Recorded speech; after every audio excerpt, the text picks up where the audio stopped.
on the gastrointestinal symptoms that we usually encounter in palliative care.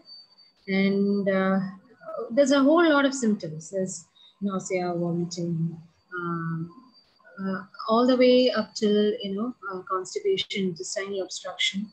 So today in particular, we will be dealing with nausea, vomiting, and constipation. And hopefully the other topics, I shall try to include it and discuss a bit of it with the case discussions that we'll be having. So what I intend to do is go through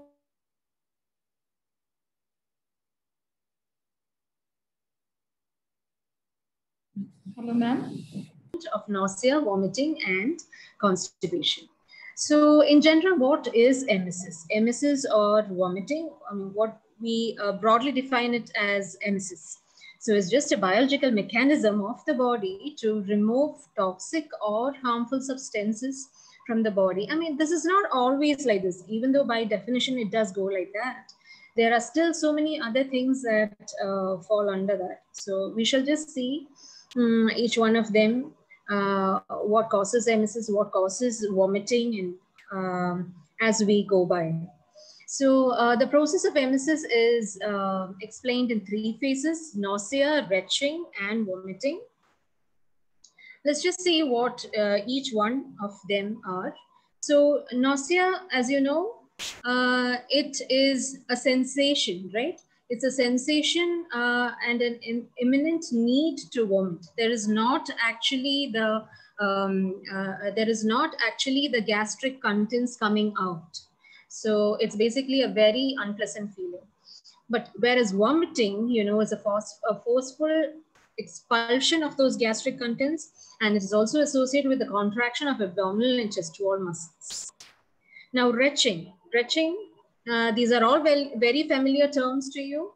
And when the patient actually expresses to you their symptom in the local language, you might just have to probably go back and check if what exactly they mean, because it differs from language to language, and maybe you might have to ask it properly as to whether they are able to, they are bringing out the contents, or is it just the feeling. So retching again is a spasmodic respiratory movement against a closed glottis with, there is actually contractions of the abdominal musculature, but again, here again, there is no expulsion of the gastric contents.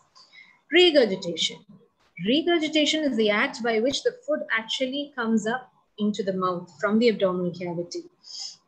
And here again, there is no abdominal or diaphragmatic muscular activity, which is very characteristic of vomiting.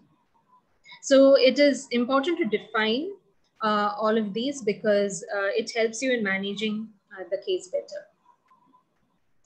So as I was talking about the different kinds, I thought I must also mention about the types of vomiting in patients who are receiving chemotherapy. Because when we talk about vomiting in chemotherapy patients receiving chemotherapy, it is of different kinds, as in it might be just immediately after they receive the treatment, after they receive the medication, or it might be even an event that happens after 24 hours. It might just prolong for a week, and that is a different entity. That is called delayed vomiting. So the kind of vomiting that happens in minutes after the drug is administered, like within like, in an hour, or say it gets better probably by the latter part of the day, but it is more right after the administration of the drug. That would be acute vomiting. And generally, some drugs which are more prone for that is drugs like cisplatin. They're quite notorious for producing acute vomiting. So these patients, they are usually administered with pre-medications, a bit extra pre-medications for those patients who are more prone for such acute vomiting episodes. Right.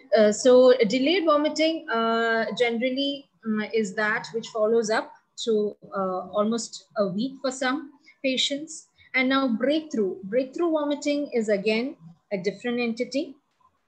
So what is breakthrough vomiting? I'm sure breakthrough was dealt with during opioid management. Any of you?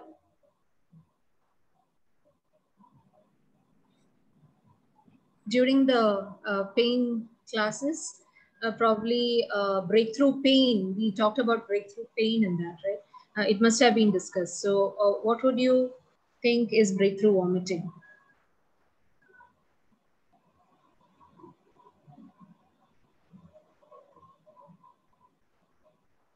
Yeah. So I guess I shall just go on. So breakthrough vomiting is that when you are actually giving an antiemetic drug, and this antiemetic drug that you are choosing, there are so many antiemetic drugs, it's not just one or two. So each of these drugs have a different duration of action. So some of them, it acts for about 8 hours, some of them act for almost 12 hours. So, or some of them even act for 24 hours. Once in a day administration is all that you need. So breakthrough happens when you do not give it adequately spaced.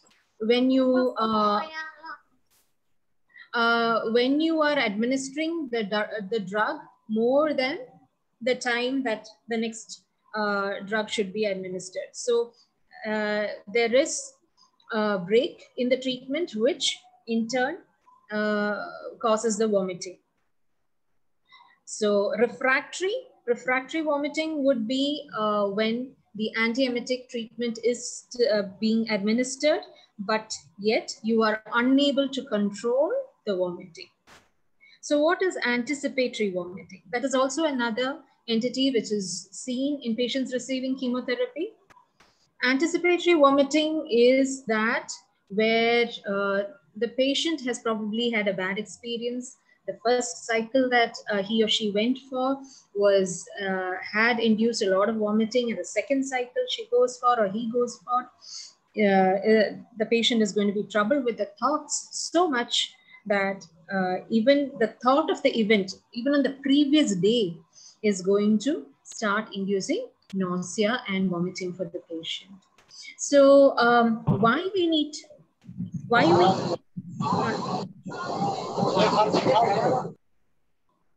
was anybody saying something? No, ma'am. Okay.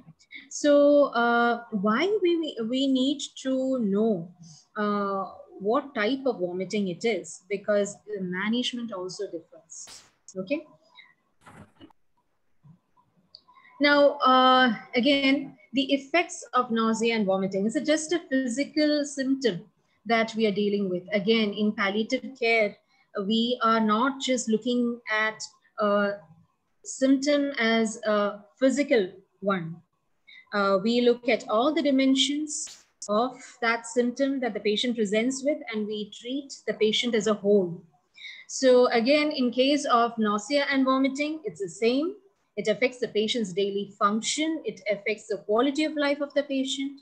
And the nausea and the vomiting that the patient might be troubled with, it might even affect the complaints of the cancer treatment. That is in case of oncology patients. So why so? Why do you think it will affect even the treatment, the complaints? Let's make this a very informal discussion.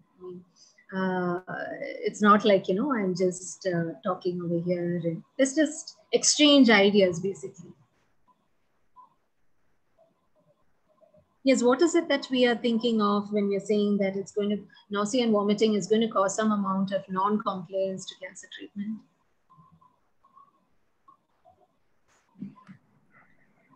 Come on, feel free. You can chat or unmute yourself and talk. Yeah.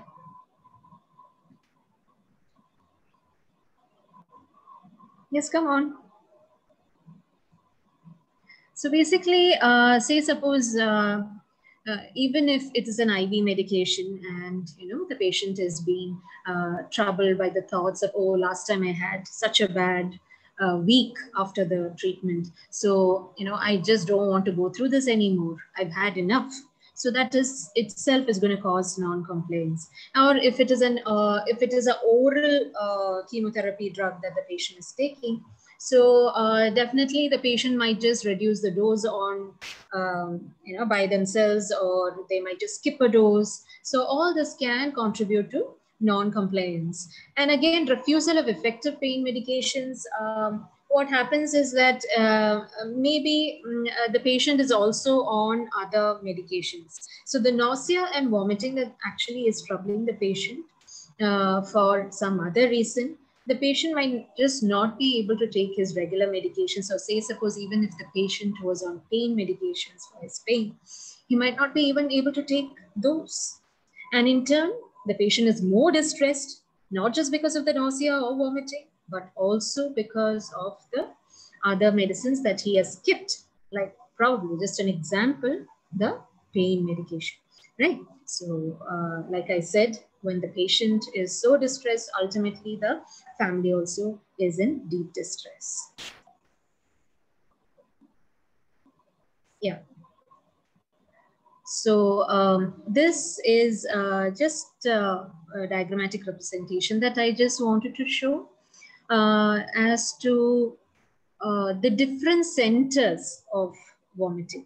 Okay, so this is very simple. I've just took a picture which represents this in a more simplest form. So there are different parts in our body which actually is triggered by these stimulus, which causes the vomiting.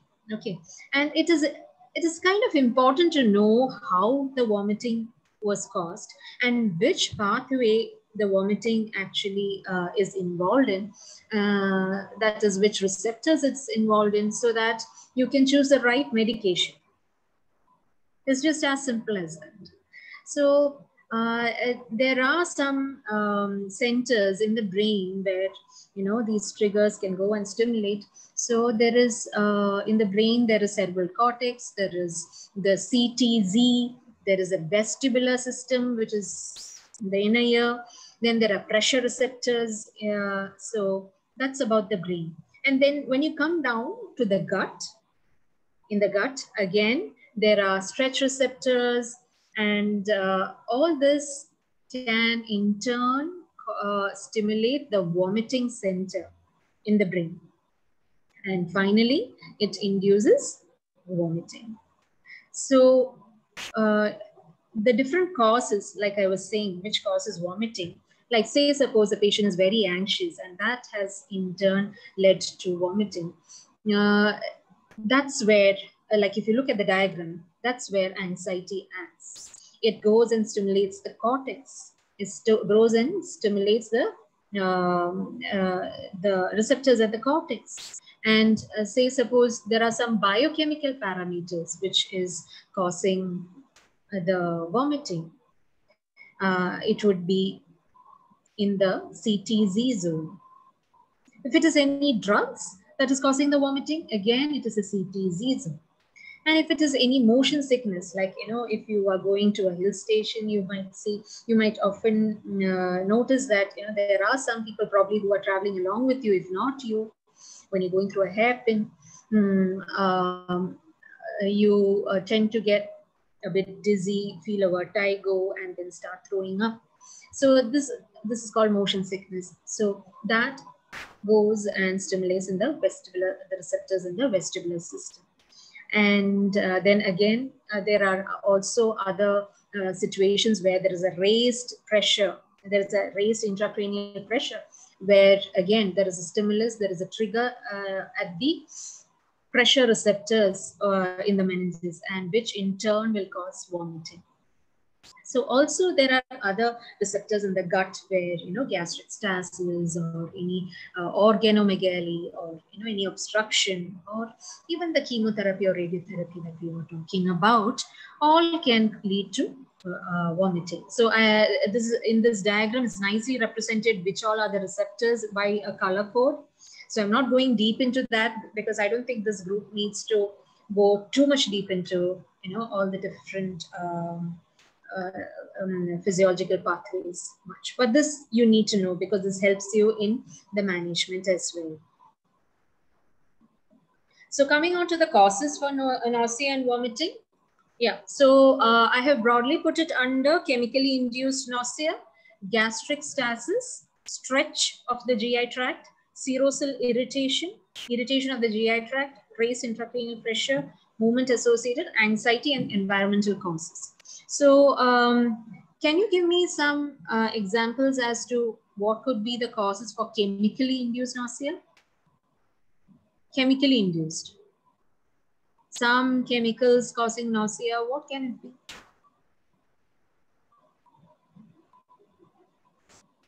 You can unmute yourself and speak.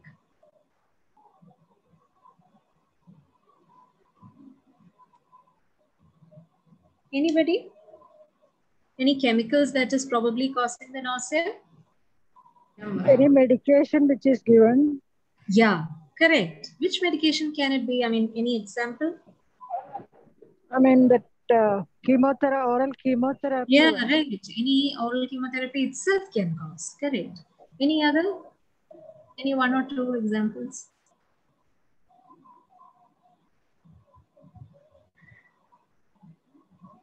Tramadol, ma'am.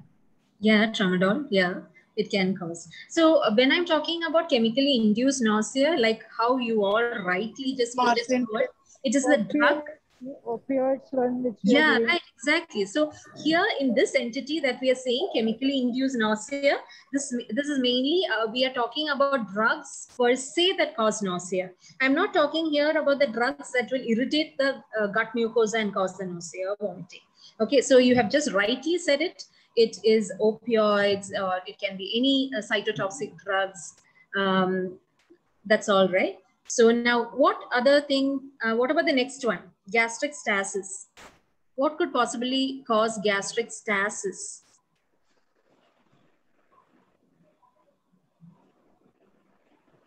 That peristaltic movement has come down because of the opioids again.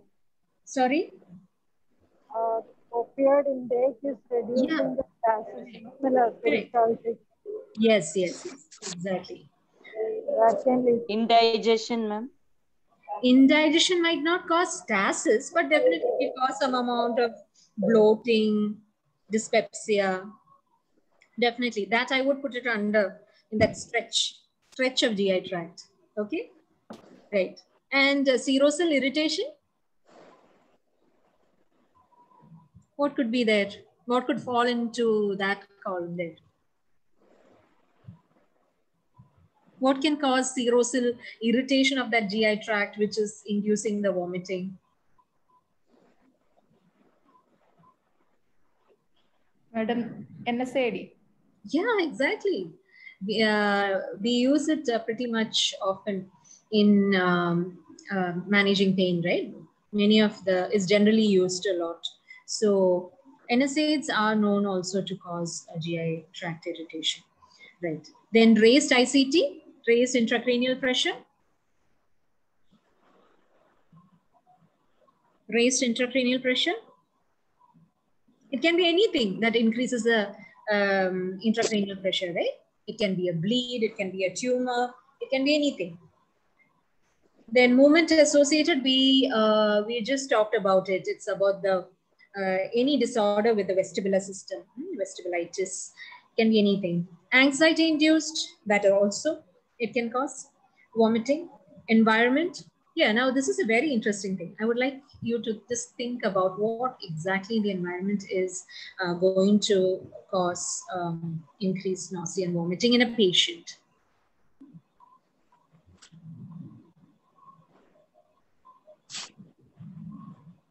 Anybody? What about the environment around the patient? Unpleasant in the hospital. Sorry? Unpleasant environment, the smell and all of the environment can be. That's absolutely correct. So any unpleasant smell or even the food, if it is palatable, if the patient is, feels that the food is palatable or anything, it can be, or the good sanitation around the patient, anything can influence and cause this kind of nausea, vomiting. So that also has to be looked into. And maybe one more thing I have just forgot to add here is the infections. Infections can also cause vomiting. Some infection, can you just name me one infection that might present as vomiting? The gastrointestinal infections definitely can cause vomiting. Any other? Sorry? Any other very common infection which can present as vomiting? Appendicitis. Appendicitis, yes. Appendicitis is good. Madam Siddha said UTI. UTI, yeah, right. Actually, appendicitis is very correct, but I was just waiting to get the answer UTI because in our palliative patients, we see more of UTI. So UTI has bizarre presentations. They might just come with, they might just come with just fever, or sometimes they might just come with vomiting or just delirium. So it's very important to know the different presentations of UTI. So that's what we were just discussing. We pretty much got most of them. Gastric stasis, we talked about opioids. We need to know that anticholinergic drugs also kind of inhibit the peristalsis. And then we have stretch of the GI tract. There is constipation, intestinal obstruction. Serosal irritation can again be caused by also liver metastasis, ureteric obstructions, and irritation of the GI tract, again, infections, drugs. We said that, and yes, we've covered it all. And that was great response from you. Thanks. So basically, now that you have evaluated the patient and we found out what is the cause, because the first step always is to find out what exactly is causing the cause. I mean, causing the vomiting. And once you find out what exactly causes the vomiting, the next step is choosing your treatment. So when choosing your treatment, first identify the cause, identify the pathway that triggers a vomiting reflex, identify the neurotransmitter receptor involved, choose a potent antagonist to the receptor identified, choose the route of administration, titrate the dose, monitor the patient frequently, and administer the drug regularly. Okay. So we shall be going into the last part in the coming series. So the route of antiemetics. How do you decide which is the best route? There are different routes, right? Yeah. IV route is best because patient always is vomiting. Yeah. Okay. Any other suggestions? Yeah, we got one answer. IV route could be the best because there is severe vomiting. Another one?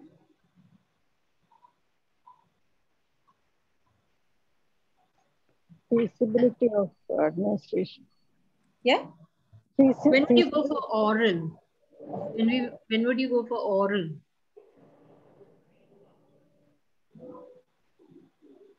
Well, anticipatory one we can do. Anticipatory? Very good. We can go for oral for anticipatory vomiting. And also say, suppose in the previous example, when we were saying about delayed vomiting, right? So the patient is going home. So that would be probably one scenario where you can administer these medications in its oral form. But otherwise, like rightly mentioned, for a severe vomiting, IV is the best. Also in palliative care, we also encourage subcutaneous. So that also can be done. Okay. Then there are also suppositories available. I believe there are suppositories available for ondansetron. Sublingual. Ondansetron also has sublingual small patches that can be applied. And transdermal patches, which is the common transdermal patch that we know of, given for motion sickness. Scopolamine, okay. Hyoscine, heard of that? It's a transdermal patch. So what is What is transdermal patch? Are you aware what is transdermal patch? Transdermal patch? I don't hear voices. Yeah, so transdermal patch is that patch which is filled with a drug and there is a systemic absorption that happens. Unlike the topical patch where there is no systemic absorption and it is just a local absorption.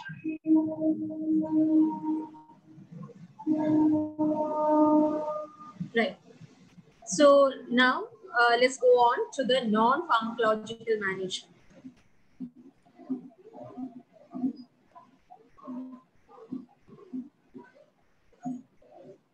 Yeah.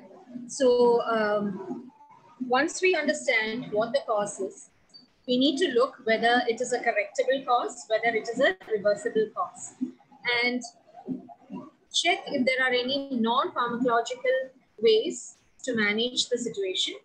A good amount of fresh air, good bed rest, avoid vestibular stimulation, good oropharyngeal hygiene. Why are we talking about good oropharyngeal hygiene? Why are we talking about good oropharyngeal hygiene? Do you think there's some trigger there? Yeah? Oropharyngeal irritation also can cause vomiting. Oropharyngeal irritation. Okay. What in particular? Are you thinking of something that I'm wanting to hear? Okay. There can be oral thrush. Okay. There can be halitosis. All these things, bad breath, basically, which can probably act as a vicious circle, vicious cycle, and in turn aggravate the vomiting. Okay. So again, if the patient is having severe vomiting, it would be better to have a bit, upright position, or the head end is a bit elevated for the patient, and also avoid situations which actually induce the nausea and vomiting for such patients. Of course, treatment, if drugs are causing it, treatment is not one that we can avoid, but we'll have to check for other reasons, other ways how we can control the situation.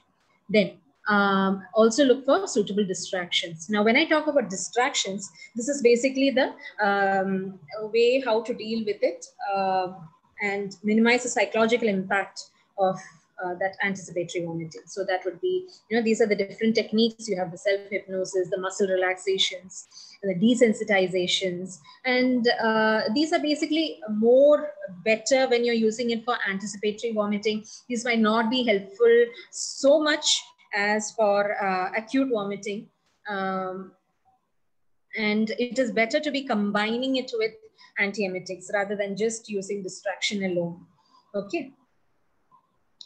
Now, again, for these patients who are having severe vomiting or, increased nausea, what would be the nutritional advice that we can give them? Right. So we advise them to have small, frequent meals rather than 3 large meals. Ask them to have small, frequent meals and also consuming more food during the daytime than night. And many people find that, it's easier for them to have breakfast as a whole rather than, the meals in the other part of the day. And also not to have too much of heavy food, like light food that is always easy on their tummy, and not to overfeed themselves when they are nauseated. And sometimes cold food is also better tolerated, like cold milk is better tolerated. And also, it would be advisable to avoid fatty foods, sweet food, or spicy food, which could in turn aggravate the nausea. And again, carbonated drinks might not be that helpful for nausea, though some people say that carbonated drinks might be good for dyspepsia. So if the person is alone at home and has to cook his or her own food, it might be better that they get help to get someone to cook. And say, suppose there is a lot of restrictions in the patient diet because of his comorbidities, and at the time of nausea and vomiting, they are not actually able to have the sufficient required quantity of nutrition for that particular day. And it has been just going on, and in turn, the patient is actually getting weak. So maybe this is a point where you can ask them to relax it a bit and, you know, relax the restrictions a bit so that at least there is some intake that is happening. Okay, and it would be always good to get a dietitian in the scene. After all, palliative care is about a multidisciplinary approach. So what other? Keep the mouth clean and advise on oral care. Also, tight-fitting clothes might not be good, and a lot of fresh air, and limiting the sound, light, smell, because these all can trigger nausea and vomiting. And also give them information on who to get in touch with in case they do not have good control of symptoms. Now here, these are all things that you will have to keep in mind, in particular if you are going to be visiting a patient at home, because there are a lot of environmental factors also coming in here. So all these have to be taken into account as well. So the nausea and management guidelines in palliative care, again, get down the causes and treat the potentially reversible causes and the exacerbating factors. Like if it is drugs, you can try, if you have to give a NACD for a bone pain. So you probably, if this NSAID that you are using is causing the vomiting, probably you can combine it with a another drug like pantoprazole, and also an antiemetic like ondansetron or domperidone. So that can be done. Constipation, if it is constipation that is causing it, relieve the constipation because it is a reversible cause. And then also at the same time, if the patient is feeling a lot nauseous, you can give antiemetics which can act as a prokinetic, which will help the constipation. So we'll get to that, which medication should be chosen. And for infection, treat the infection because it is the infection that is causing the vomiting. So these are all important things. And also it is very important to review the patient. One medication you give, we do not know whether the patient is comfortable. Always go back and review whether the patient is comfortable, and accordingly you change the medication if they are not comfortable. So, you have to also understand that 1/3 of the patients will require more than one antiemetic, because all the antiemetics have a different action at different receptor levels. So sometimes you have to combine the two. And if the patient is on parenteral antiemetics, you can convert it to oral antiemetics after 72 hours or once a good control is obtained. So this is the different antiemetics that I would like to discuss today. And that is, you have anticholinergics, you have anticholinergics like the hyoscine that I was saying. You have the hyoscine bromide like buscopan, commonly known as a buscopan. And you also have scopolamine. So these also help to decrease the secretions. Okay, this also help to decrease the secretions and also help to prevent the forward peristalsis. Okay, in case of vomiting, that's how it helps to control.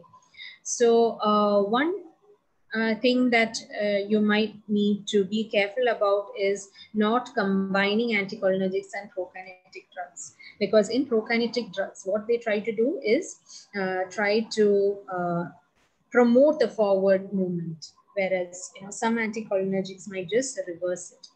So you might, in net action that you get might be just nullified.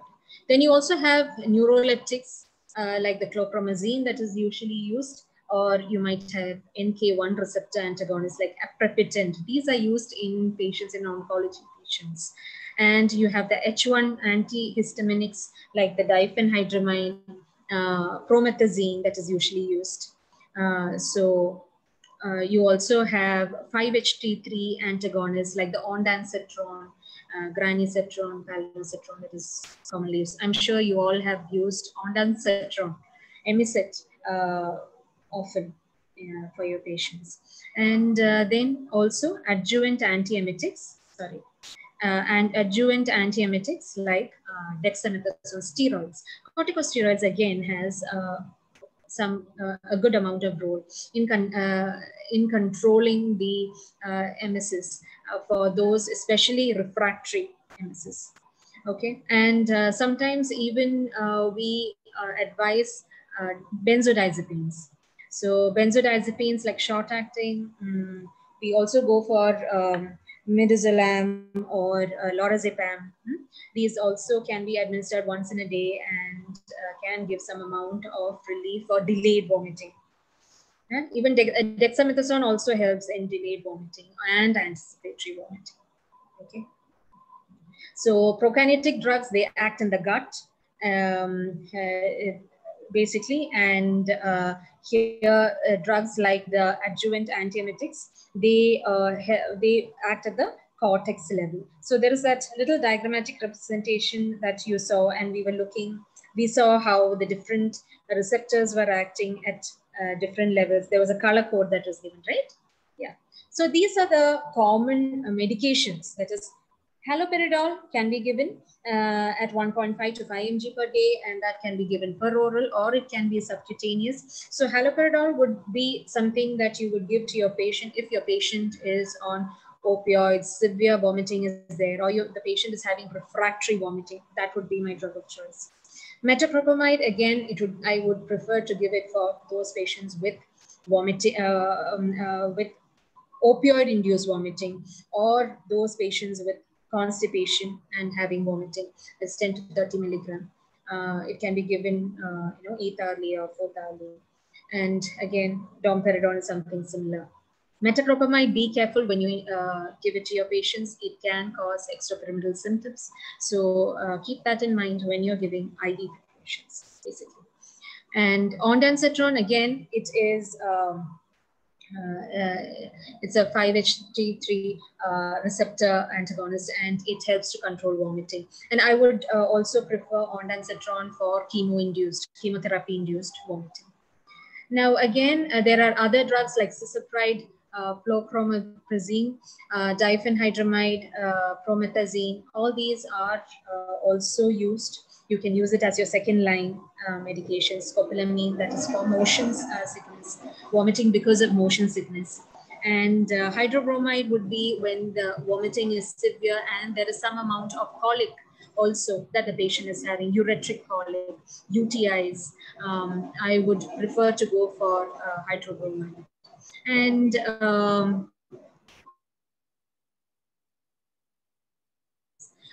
high voluminous vomit, I would like to give octreotide also. It's an anti-secretory agent, basically, okay? And dexamethasone, again, we were just saying.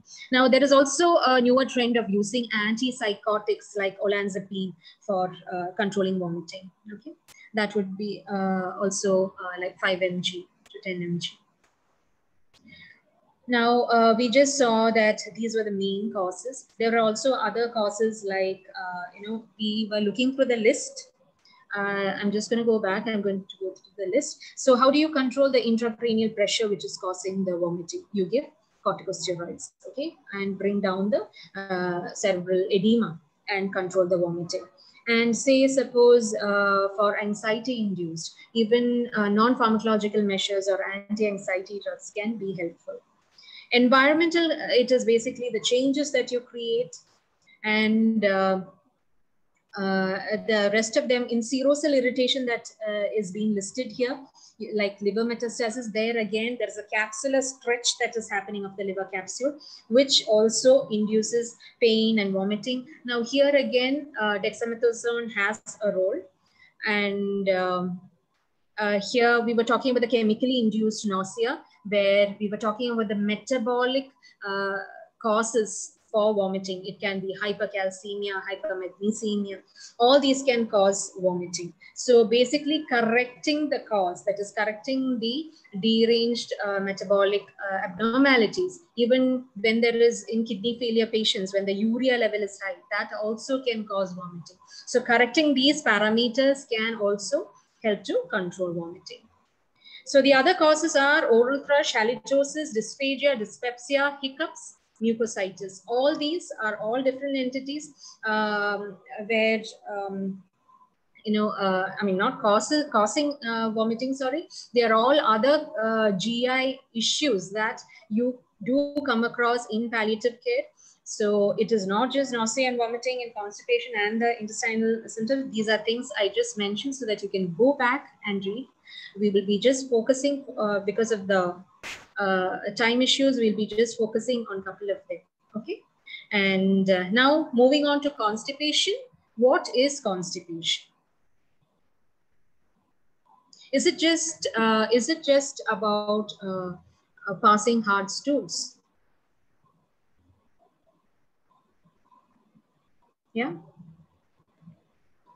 If a person has not had a bowel movement, like he had a bowel movement yesterday, he's not had a bowel movement for 2 days, would that be constipation for each and everybody? Yes. Any answers? Any answers? That the person is not feeling that fully emptied the bowel. Mm-hmm. Yeah, it is basically a very subjective feeling. Okay, and also it might be that we do not know what is the habit of the patient. Maybe it is very normal for that patient to have a bowel movement only once in 2 days. So constipation need not necessarily be only hard stools. It is a difficult or painful fecation and defecation, and it is associated with infrequent bowel evacuations and hard feces. And basically it is about how different it is from their normal. It's a very important statement there. Okay. And most of our palliative care patients do experience constipation for various reasons. So you might have a set of your patients coming to you with complaints of feeling of incomplete evacuation, like you just rightly mentioned, having a very bloated feeling, nausea, vomiting, abdominal pain or cramps, bowel obstruction. That might not be a symptom, that's sorry, it's put under that, it's a sign. And overflow diarrhea, they might just say, I'm having a lot of trickling of motion happening for the past few days. Not able to actually control it much, and very small amounts of trickling stools that is being passed. So that is overflow diarrhea. Again, overflow diarrhea, let me tell you, it is spurious diarrhea. It is called a spurious diarrhea, and it is not exactly diarrhea. It is a sequelae of constipation. When there is a prolonged constipation, the bottom part of the stools remains solid and the upper portion tends to liquefy, and it seeps through as a liquefied stool. Then chronic constipation can also present with urinary retention, especially seen in bedridden patients, because there is a pressure symptom coming over the rectum, of the loaded rectum falling over the bladder. So I think I'll have to rush through these slides. Okay, the causes of constipation, again, it can be drug induced, right? It could be opioids. In palliative care patients, most of our patients who are receiving opioids like morphine, they do have constipation, and this is managed with laxatives, as you may know. And also there are other commonly used medications like antidepressants, cholinergics, anti-epileptics, and even some antiemetics. Can you tell me the antiemetic that can cause constipation? Commonly used antiemetic. Emicet. Emicet, exactly. I'm so happy you said that. It is ondansetron. Ondansetron can cause constipation. So we have to keep mind of that as well. Antacids also can cause constipation. Somatostatin analogs like the octreotide that I was telling you, the anti-secretory agents. So anti-secretory agents basically make the stool more dry, and that can cause to lead to constipation. And antidepressants, very common antidepressant which causes constipation. The tricyclic antidepressant. Amitriptyline. Okay. So metabolic. So you also have other metabolic causes like dehydration. Again, here also hypercalcemia, hypokalemia, uremia. All these can lead to constipation. So you have a patient who is having a severe bout of vomiting, has gone into an electrolyte loss, and the patient is hospitalized, and the patient has also developed constipation. Maybe there is a, you will also have to check the electrolytes. There could be that the patient has gone into a low potassium, hypokalemia, the reason which has led to constipation. So again, correct the correctable. First, find out what is the cause. You have any correctable causes there, correct that cause, right? And then diet. Advise the patient to have a high fluid diet, because low fluid diets, poor and low fiber intake can all lead to constipation. Environment, the hospital environment, and everything, the environment around the patient can also lead to constipation. He doesn't have a proper toilet facility, or there is not anybody comfortable he is with to take him to the washroom. All these can cause constipation. Neurological, those patients with spinal cord compression can have constipation. And structural, pelvic tumors or hemorrhoids, painful anorectal conditions can all cause constipation. And also other reasons can be maybe even psychological issues like depression, weakness, immobility. Most of our patients in palliative care having constipation is mostly because most of them are immobile. Okay, they are mostly in bed, and there is a lot of inactivity. There is age, senile issues coming into the picture with autonomic disturbances. All these can contribute to constipation. So when you are assessing this patient, find out what is normal for this patient. How frequently does he usually otherwise go? Okay, and find out how was the consistency, and when was the last bowel movement. Was the patient experiencing any abdominal discomfort? How long this has been going for, that is also important. And that the patient has to keep regularly using laxatives, or what are the other medicines that the patient is on, because that could probably be leading to the constipation. So there's a whole checklist like that. Was the different causes. These are the different things that should go through your mind when you are visiting the patient, or the patient is coming to you. So go through each and every point in that. And is the constipation a recent change, or has there been a change in the diet that has happened recently? All these have to be assessed, because once you know what it is, you can treat that. So again, in chronic patients, what we see is that these patients will be, when you're just going for a home visit, this often happens to me. I go for a home visit and the family tells me he has not passed motion for stools for almost, a week now, but, he's not eating enough. So probably that is all that is there. Or, so what you need to understand that there is a normal transit period in normal people, that is about 3 to 4 days in the large bowel. So always, even though the patient has not eaten enough, there is always a shedding that is happening in the epithelium of the colon, and there is some bacterial actions that is happening. So even if the patient is not taking food or orally, there might be some stool amount that is being formed. So just because the patient has not eaten enough, it doesn't mean that the patient is not having motion. Probably your patient is constipated. So you need to read above the lines. So and then another common issue is that I'm having diarrhea. So we just talked about it, spurious diarrhea. Try to find out particularly when was the last bowel movement that the patient had, because if the patient has not had a bowel movement for a couple of days, maybe what you're looking at is not diarrhea, but it is spurious diarrhea. Management, correct the correctable, judicious use of laxatives, improve the general condition of the patient, good symptom control. Maybe the constipation is also causing pain in the anal region, abdominal cramps. So address that, encourage activity of the patient, and also advise on fiber diet. So non-pharmacological management,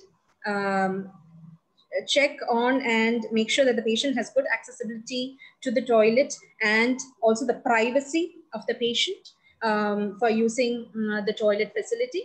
And if the patient gets squat down, and sit. That is also good for constipation.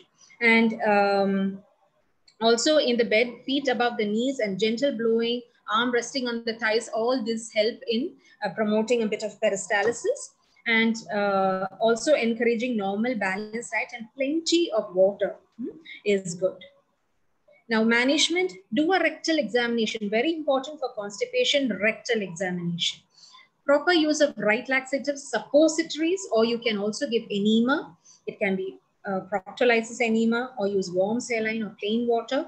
Do not give soap and water enema, because if you are advising them from home, we are not sure about whether it will be, whether it can induce infections, because whether they're using the right soap and things like that.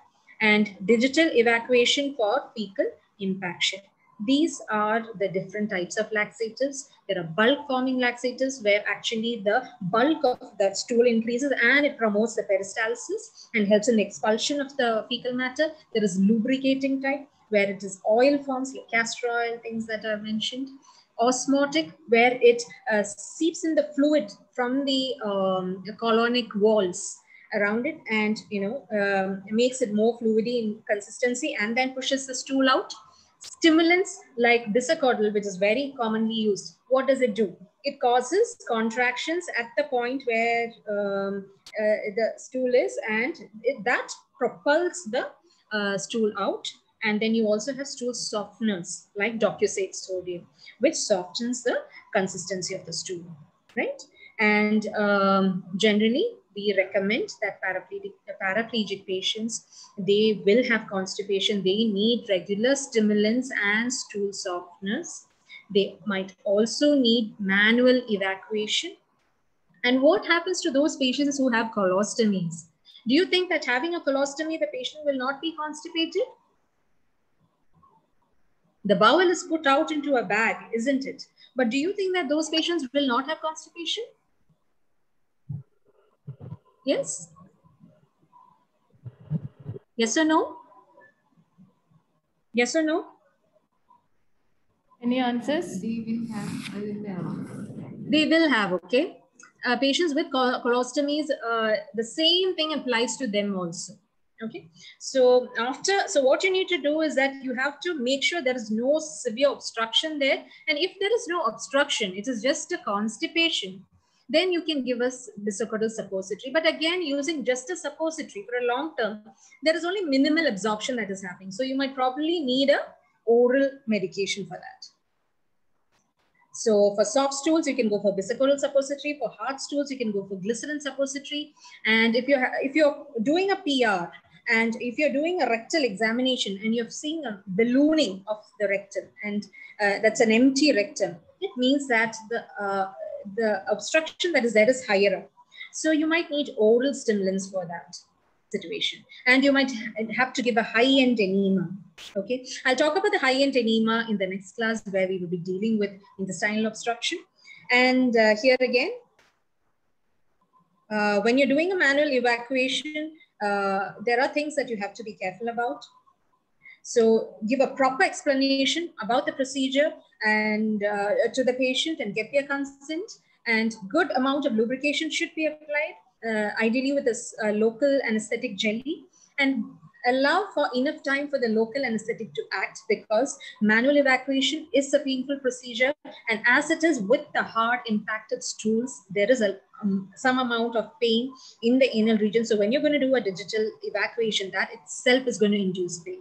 So maybe even giving a pain medication, if the patient is on morphine, you might just want to give extra dose of morphine just before the procedure so that the patient is relieved. That is if the patient is in severe amount of pain. And gently and slowly doing the procedure with care, watching the patient's reaction and acceptance, at the same time talking to the patient, because it's a very embarrassing situation for the patient and there is amount of pain involved. So, right. So this is a clinical scenario that I just wanted to discuss with you. So Miss Teresa, 54-year-old lady with a history of gastric carcinoma on chemo, was admitted in the general ward for treatment of UTI. She was admitted with vomiting, abdominal colic, fever. But now she's tired and she is admitted now presently for completion of her IV antibiotic. She had small, frequent, incomplete bowel movements for about 4 days, and she started on laxatives. She is accompanied by her younger daughter. What are the issues here, and how would you investigate? How would you manage? So what do you think is the situation here? Yes, can we make this fast because we are running out of time? Answers? Poor oral intake. Yeah, she's probably having a very poor intake, and that has led to her tiredness. Yeah.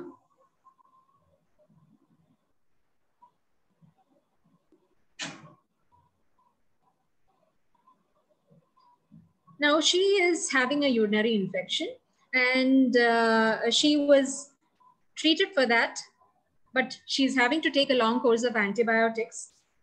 And after that, she was having small, frequent, incomplete bowel movements, right? What do you think of this? Huh? Constipation. Yeah, she's having constipation here, but it is small, frequent, incomplete stools which are not solid in consistency. Could be that furious diarrhea. Yeah, right. That's what I would like to bring out here. It is probably you are looking at spurious diarrhea. And so what was started for her?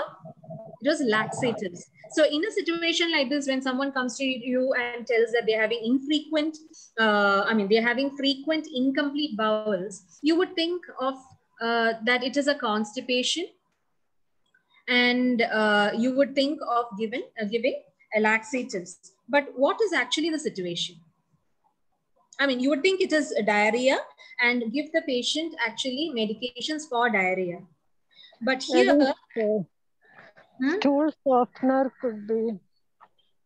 Yeah, stool softness. But here the patient is already having furious diarrhea. So maybe one thing that we can do is do a rectal examination and check if there is any hard impacted stool, and maybe just evacuation might further lead to a proper bowel movement. And along with that, these laxatives also have to be combined. So what I meant to say here was that I initially just didn't tell it the right way. What I meant to say is that small, incomplete, frequent bowel movements, people often think it is a diarrhea, and they give stool stabilizers, and they give anti-motility drugs and all that. But actually what's happening is that it might be a spurious diarrhea, and the management is totally opposite. Here, laxatives is what is given. Okay. And again, you might also want to look if there is any electrolyte abnormalities, because the patient was having continuous vomiting. So was it that actually which led to the constipation? That also you need to know. Then again, what was causing the constipation? Would you like to know? That is also another issue that you have to address and find out. Because was it that, the patient was having so much of fluid loss, dehydration, or was it the electrolyte imbalance which led to the constipation? Was it the antibiotics that she is taking that led to the constipation? Was it the general ward that she is admitted in, that there was, because of the uncomfortable environment conditions, that she was having the constipation? So there are so many causes that your mind should run through. That checklist that I was talking about, the causes, put the causes as your checklist in your mind and go through each cause as you see a patient. Because by going through the checklist, you will be correctly able to identify what is the cause. And by correcting the correctable cause, you will be able to manage your patient in the best way. So when we took an X-ray, this is what was seen. And what do you see here? What do you see here in the X-ray? Can you see it? Yeah, you see like a dilated large intestine there, right? And you can actually see how the fecal matter is collected. So this is a X-ray just showing the fecal infection. And what is your diagnosis? It is constipation. How will you manage it? Laxatives. Okay. You can give contact laxatives. You can also give stool softeners. Okay. This is another situation. Mr. Roy, who is a quadriplegic. Okay, he can't move all his 4 limbs, who is given feeds through a nasogastric tube. He is presented with vomiting since 2 days and appears very sick. You have visited him at home. What is the possible reason? Now he has a NG tube. He has a Ryle's tube inserted. And again, he's vomiting. This is happening for 2 days. So what do you think has gone wrong here? Why is he vomiting?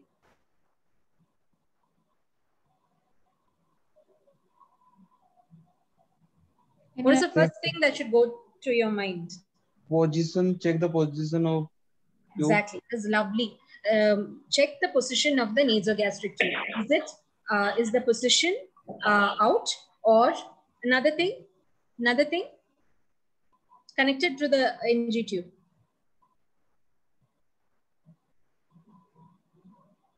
What else could be there? If patient is able to tolerate the feeding. Yeah. Right. So maybe the patient is not able to tolerate the feeds. Maybe some new feed has been introduced, or maybe, you know, the frequency of the feeds is much more now. That generally we have to keep a gap between the feeds, right? So maybe sometimes it must have become more shorter that the patient is vomiting. So all these questions are things that should go through your mind when you see a patient with vomiting. So it is not just about prescribing an antiemetic. So that is the bottom line. What I would like to keep stressing, it is not about just prescribing an antiemetic. It's not about just prescribing a laxative for nausea, vomiting, and constipation. Right. So to summarize, evaluate, manage, monitor your patient, and also give assurance to your patient. And when it comes to management, it is correct the correctable, non-pharmacological management, then comes pharmacological management. Again, if intervention is required, go ahead. Address the physical, not just the physical symptoms, but also the psychological, spiritual, functional concerns of the patient. Okay. So I have tried to rush through it. I'm sorry for the time. I think we'll just quickly go through the case presentation for today. Okay. Thank you, madam. Can you go for a case presentation? Yeah, I have stopped sharing my screen. Okay. Today's patient story will be presented by Sister Jyoti. Yes. Jyoti, are you there? Yeah. Yes, I am here.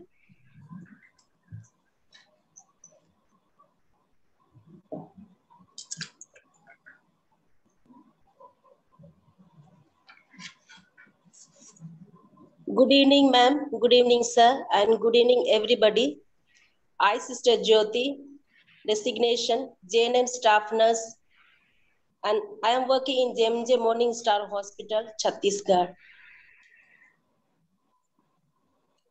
Patient details: age 70 years, gender male, diagnosis perforation of peritonitis. Presenting complaints: patient complains of pain abdomen, vomiting, not passed motion for 2 days, and abdominal distension. History of illness: patient was well before, but suddenly he developed pain in abdomen, frequent vomiting, not passed motion since 2 days, and abdominal distension. He had blood pressure, but he has not taken any medicines before.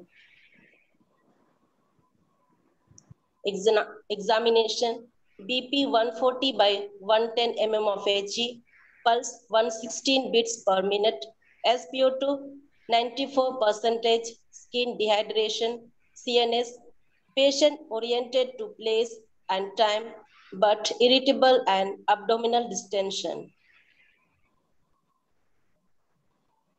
Treatment and significant investigation: ultrasonography, perforation, peritonitis, X-ray, pneumoperitoneum perforation, ECG, blood investigations done, NG tube for bile secretions drain out, catheterization done, kept NPO, and he had surgery, underwent laparotomy.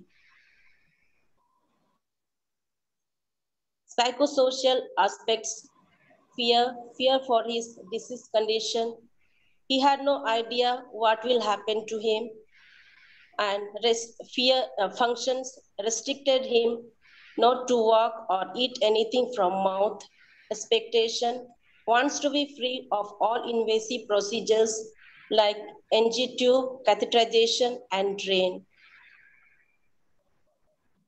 Medications taken: injection amikacin 500 mg BD, injection dynapar 75 mg BD, injection ondansetron 4 mg BD, injection pantoprazole 40 mg OD, intravenous fluids given RL 2 point, NS 2 point, DNS 1, and blood transfusion 1. Main concern: to get cure of patient, to observe him when he starts taking food or any other further complication. Summary: patient was conscious, had pain, abdomen, vomiting, and not passed motion, high blood pressure at the time of admission. After surgery, patient was better. Due to his disease condition, he was irritable. Discussion points: patient finds difficult to depend on others for his help. He was irritable and difficult to follow doctor's advice like NPO for 1 week. Patient was financially poor. How should we help him?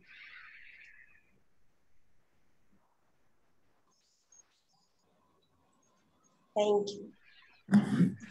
Thank you, Sister Jyoti. Thank you.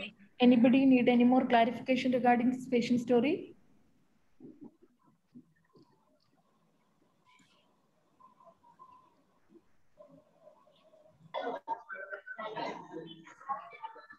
Otherwise, we can move on to the discussion points, madam. Yeah. That's an interesting presentation. I'm just wondering, is the laparotomy over for the patient? Yes, ma'am. Over, ma'am. Okay. So he consented for the laparotomy, and it is in the post-op period now that he is actually concerned more about how he has to be NPO and who will take care of him and things like that, right? Yes, ma'am. Okay. Because he is 70 years and he has 2 children, one boy and one man, yeah, 2 children, a girl and boy. They are all grown up and married, and he is having grandchildren also. Okay. Right. So here the first question for discussion is: patient finds it difficult to depend on others for his help. So does this patient have a colostomy now? No, no, ma'am, no. No colostomy. After the perforation, surgery was done, but anyway, NPO patient was kept. NPO, okay. The patient is put on fluids or any total parenteral nutrition? No, ma'am, only fluids then. All right. Okay. Right. So here, I'm just thinking that this is the psychological issues of the patient, and what is very necessary over here is that it is not just that the patient alone that you have to talk to. Of course, you have to talk to the patient, find out what are all the concerns that he is bothered about.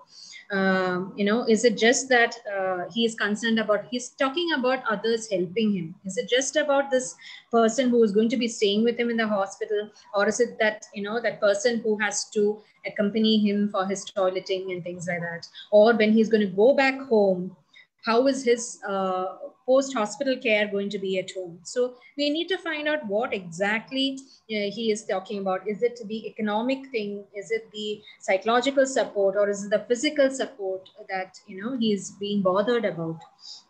So, and once we understand what his concern is, that would call for a family conference where we will sit down also with the family and, help them to make a decision what works out best for the patient.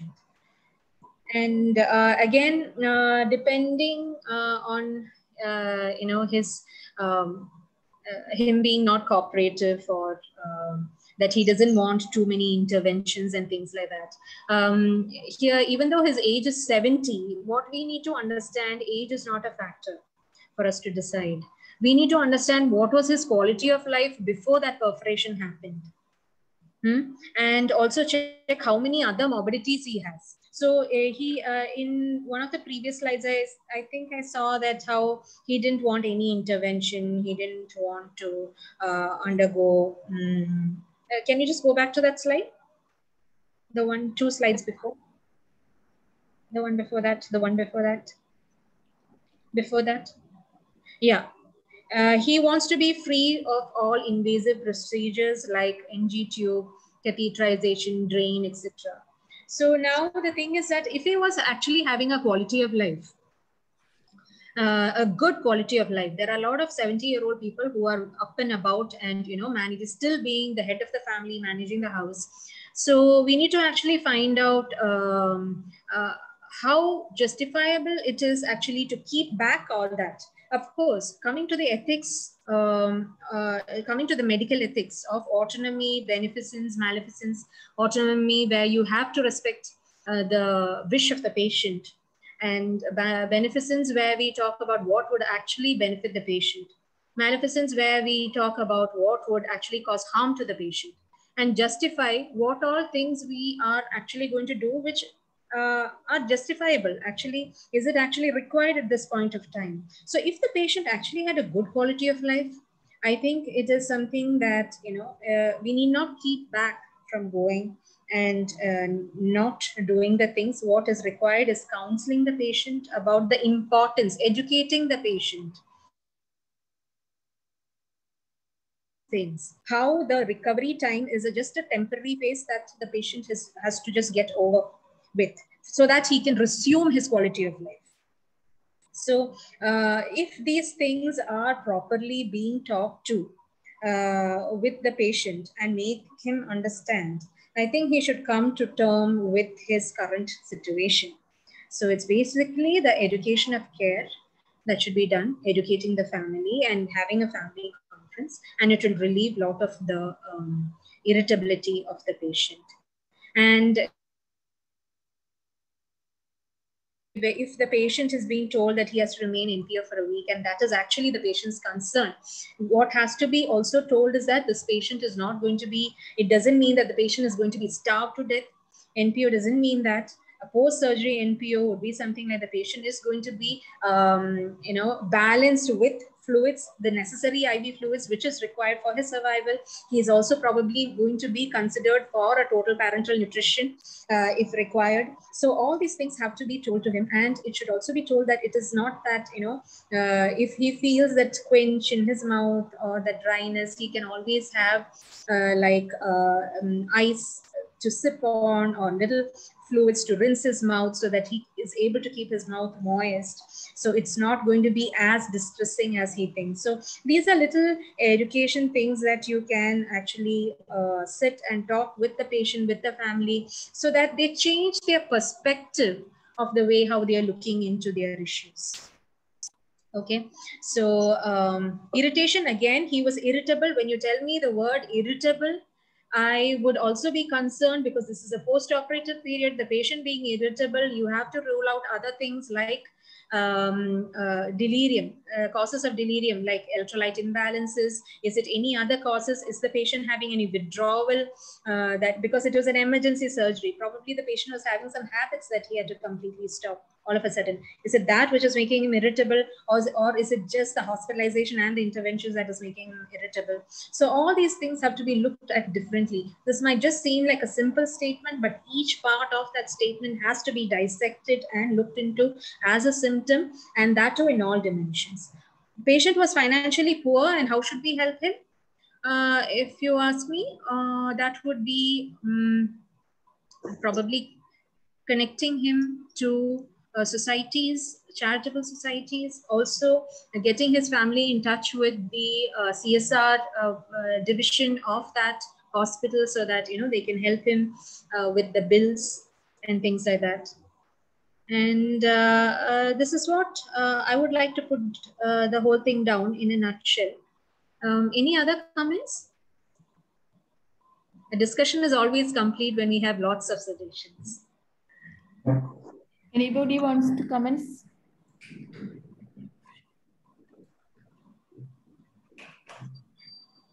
No, ma'am, it's okay. I think that mental preparation of the patient, that was the main concern. Yes. Yeah. Yes, it was an emergency surgery. He had not anticipated it.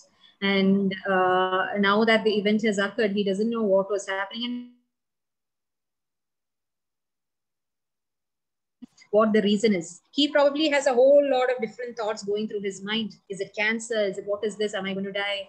So these things are probably just discussed with the relatives. We don't know. That is why I say here comes the importance of a family conference where you sit down with the patient, with the family, discuss the issues.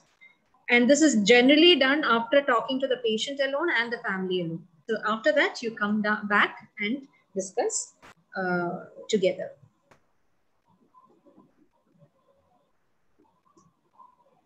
Any other suggestions?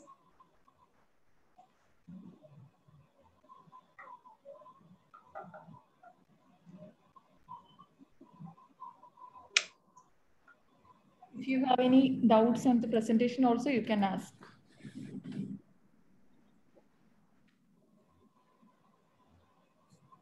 Ma'am, I had a concern. Actually, I work in neonatal ICU. Yeah. We do give morphine orally for the babies for pain and all.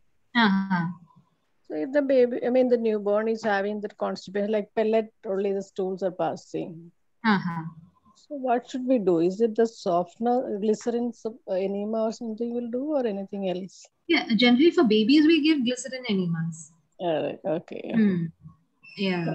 So softeners, I have not worked with neonates or infants that I have given softeners, but definitely glycerin enemas are there. That is being given. Yeah. Thank you. Yeah. And the babies also on fluid diet also, right? So I mean, feed, NG feed the babies. Yeah.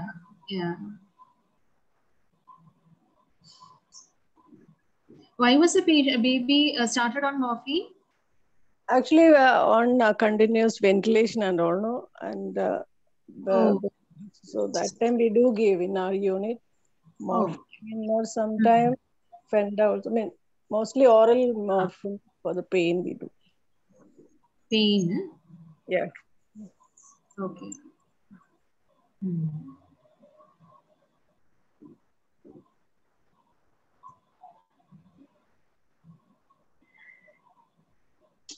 Right. Any more? Any questions? It would be nice to actually have the presentation like a little story. Like what was his, what was the, I mean, what was the psychological thing of the patient when he was told about the surgery, and was there a change actually that happened after that? Was it that his acceptance got worse after the surgery?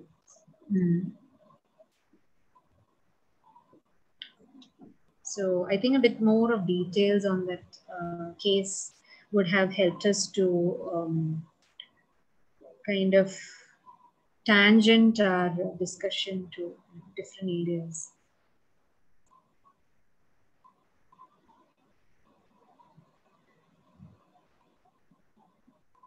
Anybody else? Anything more to add?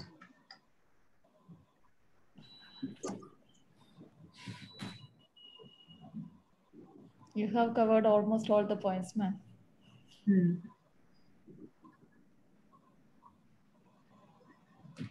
So if there's nothing much to that, yeah, we can conclude this. Yeah. Okay.